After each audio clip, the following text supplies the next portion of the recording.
Facebook, Twitter,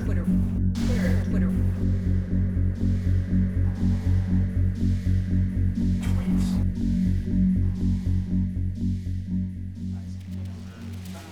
What's social about social media? What's social about social?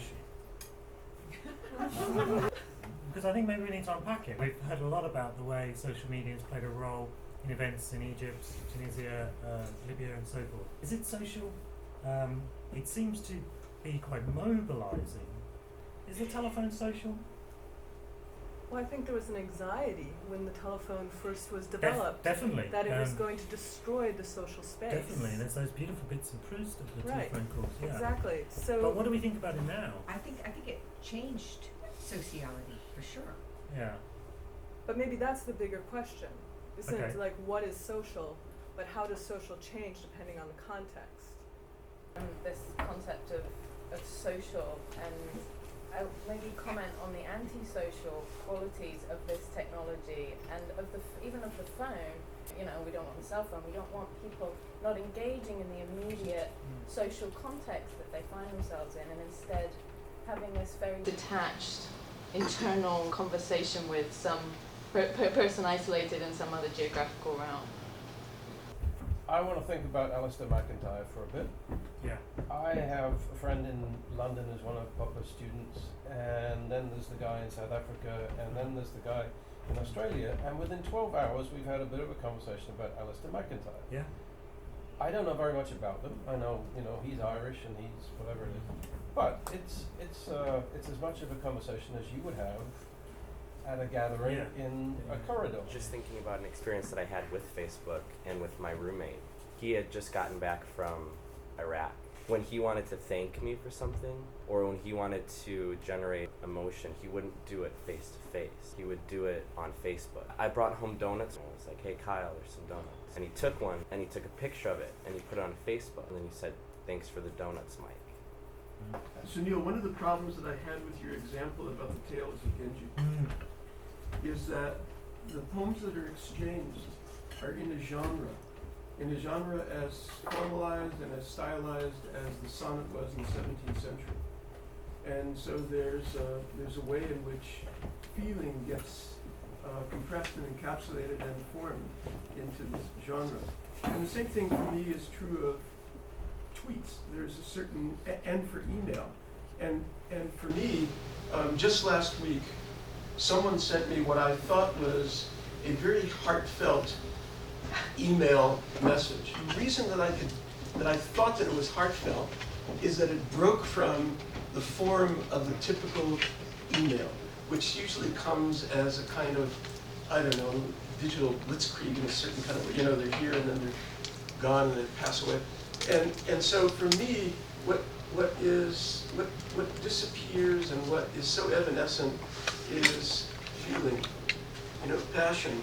I have trouble with Twitter and Facebook and all of these things. They seem sort of like something that's artificial and not real to me as far as like real social networking or something.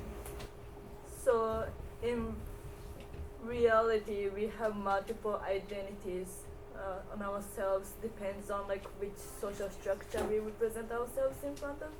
And what's failing about Facebook is that you are representing one kind of empty identity to all the social groups that you're associated with. And then where is your identity?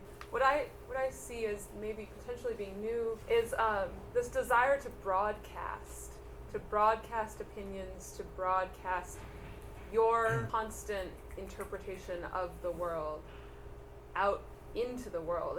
And I don't actually in my daily life want to give everybody a second by second update on exactly how I'm feeling right at this very second. I don't tend to have conversations in that way. It's an opportunity for people to evade reflection because you can cast your idiotic opinion into the void with no consequences. Whereas in this room, I'm sure there'll be some consequence for what I've said now. I think think there's premeditation for some people, but not for other people. You know, like I think that that's even somewhat of a generational thing. Like people who grew up with social media or who were born into it, it's going to be the same as going to school and learning how to communicate with the other people that are there. Whereas people who are born into a time when it was just starting, or when there was just email, or when like they were alive when the internet was started, are going to have a really different perspective on what their identity is, because they're going to be actively considering how they are going to craft this new identity. And so there's going to be like a lapse in etiquette. I think it's interesting that we have Facebook, Twitter, LiveJournal, and MySpace. I mean, we can probably name the number of social platforms that we use on our fingers and toes. But considering we're a population of 6 billion people, don't you think there should be a little bit more diversity in those platforms? You know, there's this other thing too that I keep thinking of, is that we sort of are valuing this private world and this identity, and we can't mate in public. I mean, you know, but when I think of other cultures or whatever, I think of the longhouse, or I think of just people that live with people in your face all the time, that there is this open entryway now that is there. You know, it's like Baudrillard's joke about the orgy, right? All these people are in an orgy, and somebody turns to somebody else and says, "What are you doing after the orgy?" Because it's like the point before, in a certain point in time, the point would have been, you would have had all of this whatever kind of procession, to use another Baudrillardian term, and then you would finally get to sex. And now we have a complete reversal, we could say. His joke is pertinent, I think, actually. Yes, we have sex now as opposed to the heart of the matter, and then the real point comes, the real thing is actually not that, but something that comes after that. So this is, I mean, I'm sorry, I think there's something radically different in the world. And that has to be at first recognized. And then we have to try to determine what kind of, again, what these media can do and what they can't do. And then make some decisions after that. It's really fascinating here, these results. I'm finding it quite common, these responses to social media, that somehow it's really corrupting, or it's really banal, or it's really, and I think it's just more revealing of who we are in a way anyway, because I don't know who I am most days. I have to work through it. I bet most of us do. I'm just admitting it.